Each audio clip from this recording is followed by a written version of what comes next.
Oke, selamat datang kembali di Presentation One Tech yang ke-96 ya. Di sini gue mau bahas tentang konsep dari satu buku judulnya Peak ya. Peak karya Anders Ericsson and Robert Poole. Ya. Ini gue bukunya juga sebenarnya belum baca semua juga ya. Eh, ini konsep asal mula deliberate practice ya sumbernya dari buku ini ya gitu. Terus pas gue baca, oh iya ya, gitu ya, kayak gitu. Dia ngasih banyak contoh kayak ya cara latihan begini, cara latihan gitu, mana sih yang paling ini gitu ya.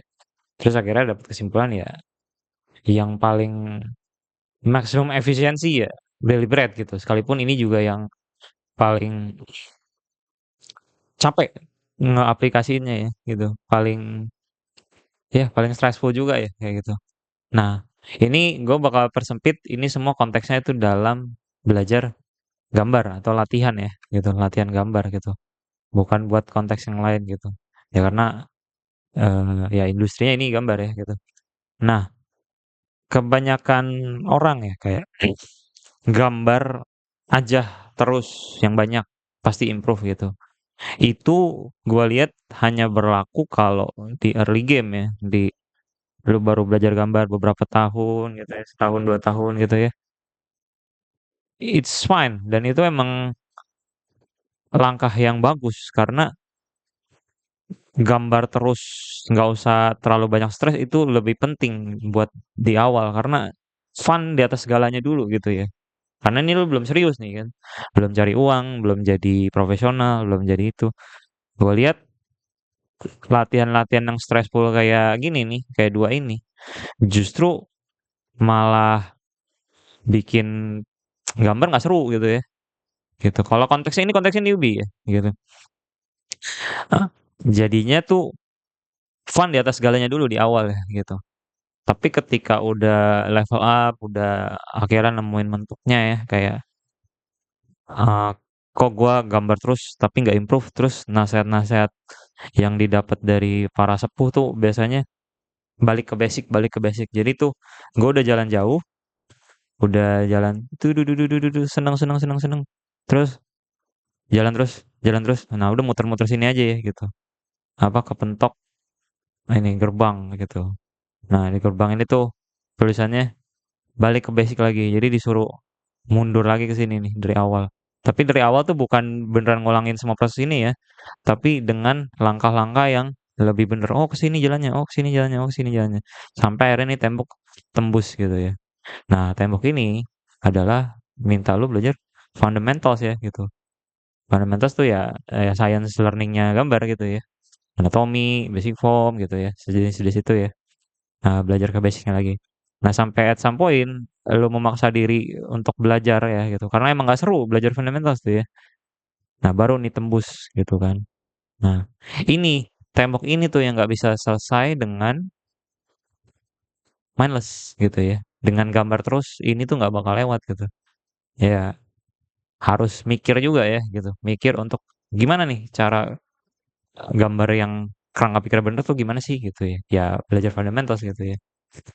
Nah, mindless adalah latihan yang nggak terlalu banyak mikir ya gitu. Pokoknya gambar-gambar-gambar aja. Tapi bukannya ini nggak boleh ya. Ini buat pemanasan lumayan gitu. Sekalipun resultnya ya pemanasan gitu, bukan buat improving atau apa gitu. Kayak uh, gestur tadi gitu kan. Tapi yang sebenarnya udah bisa gitu. Nah ini kan salah satu yang latihan yang relax gitu. Dan gua rasa penting juga ya untuk kayak gini. Karena kalau stres terus tuh juga berat ya gitu. Ngasih waktu untuk gambar tuh buat seneng-seneng aja. Gambar tuh buat ya for the sake of gambar aja gitu. Nanti ada waktu lagi untuk for the sake of improving ya latihan untuk address. Oh gue nggak bisa ini, gue belajar ini supaya nanti bisa yang nggak bisa sebelumnya kayak gitu. Jadi bukannya mindless ini 100% buruk gitu ya. Tapi ini yang resultnya paling rendah dengan effort yang mungkin paling banyak juga ya kayak gitu. Tapi sekalipun effortnya paling banyak, ini yang paling gak stres gitu. Effort tuh maksudnya waktu waktu latihannya ya kayak gitu. Nah ketika udah mau sampai gue mau nyesain gue nggak bisa ini, gue pengen bisa ini. Gue rasa dua jawaban ini lebih memberikan solusi ya gitu. Kayak gua gambar manusia misalnya gambar karakter. Kalau cuma nyontoh-nyontoh aja, nggak pernah breakdown anatominya, kenapa kenapa posenya begitu, kenapa ini bagus, kenapa apa yang bikin ininya bagus ya. Akhirnya susah ya untuk cuma bisa lihat referensi terus ini gitu. Nah, latihan inilah yang untuk nge-solving masalah tersebut ya, kayak gitu. Nah, jadi layer pertamanya adalah lu punya masalah apa, nah itu yang mau lu selesain gitu. Eee, berangkat punya tujuan itu tuh berangkat dari masalah aja dulu gitu ya. Misalnya gue stuck di color atau cahaya, gue nggak ngerti-ngerti gitu misalnya. Ya udah berarti itu yang jadi tujuannya, terus nanti turunannya ya resource-resource-nya dicari ya gitu. Misalnya nonton, kalau cahaya nonton Marco Bucci, kalau kalau anatomi mungkin nonton Proko gitu, sekalipun cocok-cocokan ya, atau siapapun lah, atau buku-buku gitu. Tapi nggak semua orang ya suka pakai buku ya gitu. Nah, tapi setidaknya udah ada tujuan dulu gitu. Lu punya masalah apa, itu yang mau selesain gitu kan. Nah, setelah itu evaluasi, dan ini nggak usah pas latihan tuh nggak usah terlalu ngepanis, ah jelek gitu ya, karena pasti jelek orang lu belum bisa gitu kan. Jadinya tuh coba evaluasi jadi feedback loop gitu ya. Coba salah, ulang lagi, doing it better, ulang lagi, doing it better, ulang lagi, muter-muter gitu sampai akhirnya ini solve. Nah, pas ini ke solve baru kita masuk subjek yang baru lagi gitu. Dan jangan banyak-banyak ya gitu. Misalnya mau belajar anatomi langsung seluruh tubuh gitu ya. Meledak pala Pak gitu ya. Apa atau enggak lu akan berjalan dengan ngepanis diri lu setiap saat karena pasti jelek terus gitu. Coba diperkecil gitu. Instead of seluruh tubuh, belajar kepala aja dulu gitu. Kepala tuh ada apa aja sih? Oh, ternyata breakdownnya ada begini begini begini gitu kan. Oh, proporsinya mata tuh jaraknya segini gini gini gini gitu. Nah, fokus ke yang kecil-kecil dulu gitu. Nah, sampai itu getting better, terus expand nanti sampai akhirnya ke seluruh tubuh gitu. Sampai sampai ujung tangan, ujung kaki gitu ya. Nah, kayak gitu. Nah, gue lihat salah satu perbedaan signifikan dari purposeful sama deliberate itu, purposeful tuh sebenarnya ada limitnya juga ya. Karena ini kalau lu nggak ada resource-nya gitu. Resource tuh bisa datang dari temen lu yang jago, apa course, atau mungkin YouTube gitu. Sekalipun YouTube lebih lebih banyak hiburannya ya daripada strukturnya gitu kan ya. Gitu. Terus sama ya kayak ini. Nah, proposal tuh mentoknya di sini kayak mungkin lu nggak tahu salahnya apa gitu. Nggak tahu salahnya apa dan nggak tahu benernya apa gitu. Gue orang tahu salahnya aja enggak gitu kan. Nah, atau mungkin lu tahu kayaknya ada yang salah deh, tapi gue nggak tahu apa dan nggak tahu benernya kayak apa. Atau mungkin lu tahu ini salah, tapi nggak tahu versi benernya gimana gitu kan ya. Nah, inilah pentingnya masuk ke deliberate yaitu punya coach gitu. Tapi kan kondisi orang beda-beda ya. Dan coach itu juga mahal ya gitu. Nah, kalau nggak bisa afford sebenarnya alternatifnya banyak ya. Community gitu.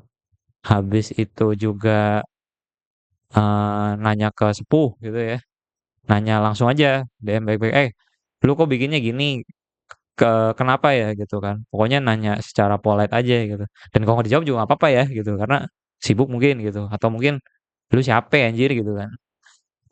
Bisa aja gitu. Tapi biasanya sih biasanya sih pasti dibales ya gitu. Kalau lu polite ya ininya gitu. Habis itu juga kerangka pikir pro tuh biasa tuh kalau zaman sekarang enaknya lihat live stream ya.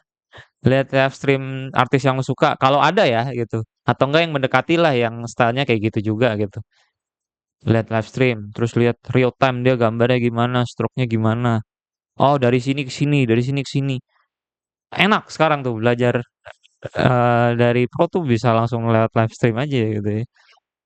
Eee, terus juga apalagi, ya kalau misalnya ketemu, gue nggak tahu salahnya apa atau gue nggak tahu benernya gimana, tanya tanya temen gitu, tanya community gitu. Nah kalau nggak ada temen gimana? Iya, kalau bener-bener nggak bisa bergaul banget ya, ya cari sendiri sih ya. Mungkin lewat buku atau course gitu ya. Yang sekalipun ya lebih mungkin lebih lama dapetnya. Cuma gimana lu di konteks itu nggak bisa bergaul ya gitu. Gitu. Nah, kayak gitu. Bedanya tuh di situ.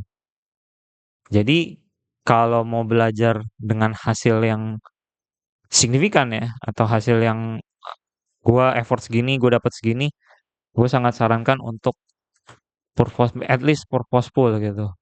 Dan kalau mau lebih time efficient, deliberate gitu. Ya. Nah, definisinya gue udah tulis di sini, silakan baca aja. Dan begitulah penjabaran personal gue soal yang gue pelajari dari buku ini ya. Nah, buku ini sih sebenarnya nggak bahas gambar ya, bahasnya bulu tangkis, tenis, catur gitu ya. Nggak ada bahas gambar sih kayaknya ya, gitu. Cuma gue coba tarik konsep ini ke spesifik ke belajar gambar kayak gitu. Ya, begitu aja untuk video kali ini. Semoga bermanfaat. Sampai jumpa di video berikutnya. Bye bye.